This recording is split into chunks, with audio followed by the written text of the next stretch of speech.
Investasi di Indonesia wajib mendorong penyerapan tenaga kerja secara signifikan untuk mengurangi pengangguran dan meningkatkan kualitas lapangan kerja.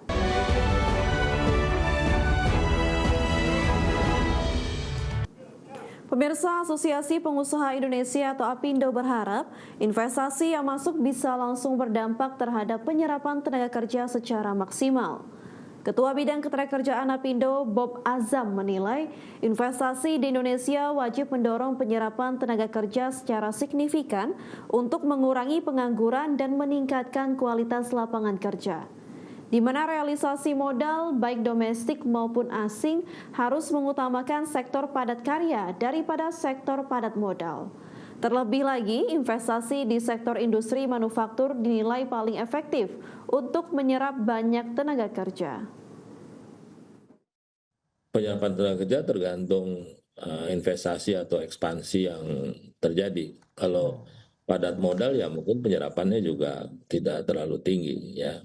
Padat karya yang sebenarnya kita harapkan bisa menyerap tenaga kerja yang lebih banyak ya. Sekarang kan penyerapan tenaga kerja sekitar 100 sampai 400.000. Jadi selangnya cukup tinggi. Kalau semua padat karya mungkin setiap 1% bisa menyerap 400.000.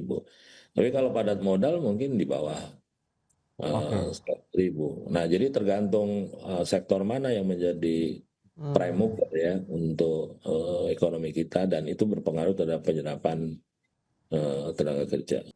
Kembali bersama kami pemirsa, Ketua DPR RI Puan Maharani mengingatkan pemerintah untuk meningkatkan kewaspadaan terhadap dampak lanjutan ketegangan geopolitik global yang berpotensi menekan kondisi ekonomi nasional.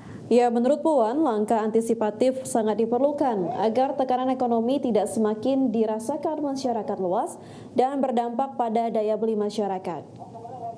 Pemerintah diminta memastikan kesiapan kebijakan termasuk dalam mengelola harga energi agar tetap berkeadilan. Pemerintah juga diminta menyiapkan berbagai skenario mitigasi dalam menghadapi dinamika global yang masih belum pasti.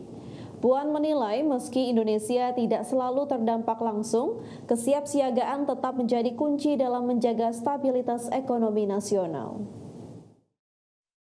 Memang DPR meminta kepada pemerintah untuk memitigasi segala hal yang kemungkinan yang akan terjadi, karena kita juga belum mengetahui dengan situasi geopolitik yang terjadi apakah perang ini akan berlanjut atau terus atau stop. Namun sebagai negara yang walaupun tidak secara langsung terimbas, kita harus siap mengantisipasi dan memitigasi. Pemirsa, pemerintah mendorong peralihan dari kemasan plastik ke kertas sebagai langkah substitusi di tengah kelangkaan bahan baku plastik. Langkah ini dipandang memungkinkan lantaran saat ini kemasan kertas sudah mencapai sekitar 28% di nasional. Kekhawatiran akan kelangkaan bahan baku plastik di tengah tekanan global menjadi sorotan pemerintah. Untuk itu, Kemenperin mendorong langkah pengembangan bahan kemasan alternatif guna memperkuat daya saing industri nasional. PLT Direktur Jenderal Industri Agro Kementerian Perindustrian Putu Juli Ardika menyampaikan bahwa ketegangan geopolitik saat ini di kawasan Timur Tengah merupakan momentum yang baik untuk mendorong industri kemasan ramah lingkungan untuk mampu berdaya saing dan menjadi lebih kompetitif. Salah satunya dengan mendorong substitusi kemasan dengan mengurangi ketergantungan plastik menjadi kemasan berbasis kertas atau paperboard yang dinilai semakin kompetitif. Terlebih kemasan berbahan dasar kertas sudah mencapai 28% peredaran nasional dan didukung 113 perusahaan dengan kapasitas produksi pulp mencapai 14,48 juta ton per tahun dan kertas 25,37 juta ton per tahun. Sekitar yang 48 itu adalah flexible packaging, yang itu yang dari plastik tadi. Nah, untuk yang dari kertas, ya yang di kertas itu sudah mencapai 28%. Ini cukup besar. Berarti yang plastik ini yang non plastik ini, yang kertas ini. Jadi kertas ini paperboard ini sebenarnya udah dikenal, udah banyak digunakan ya, seperti umpamanya untuk susu, untuk banyak lah jus, dan untuk banyak sekali, dan ini udah kompetitif ya.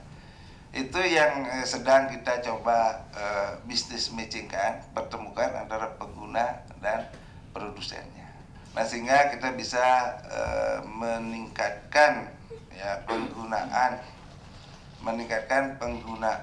dari paperboard tadi. Selain kemasan berbasis kertas, Kemenperin juga mendorong pengembangan bioplastik berbasis bahan hayati seperti singkong dan rumput laut.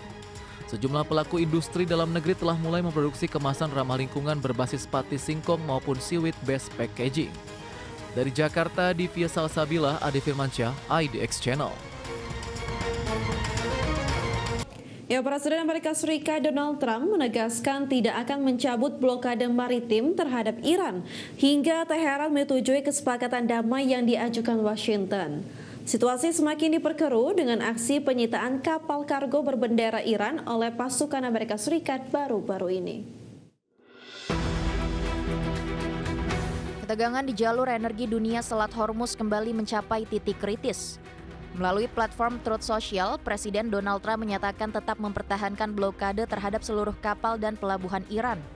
Trump mengklaim langkah tersebut telah menghancurkan ekonomi Teheran dan menjadi instrumen utama untuk memaksa Iran masuk ke meja perundingan sesuai syarat yang ditetapkan Amerika Serikat. Masa gencatan senjata sementara antara kedua negara dijadwalkan akan berakhir pada Rabu esok, namun belum ada tanda-tanda perpanjangan kesepakatan. Di Islamabad, Pakistan, aparat keamanan mulai memperketat penjagaan guna mengantisipasi kemungkinan pertemuan lanjutan. Meski demikian, ketidakpastian masih menyelimuti proses diplomasi.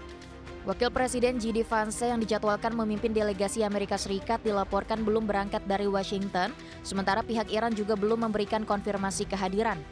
Situasi semakin diperkeruh dengan aksi penyitaan kapal kargo berbendera Iran oleh pasukan Amerika Serikat baru-baru ini.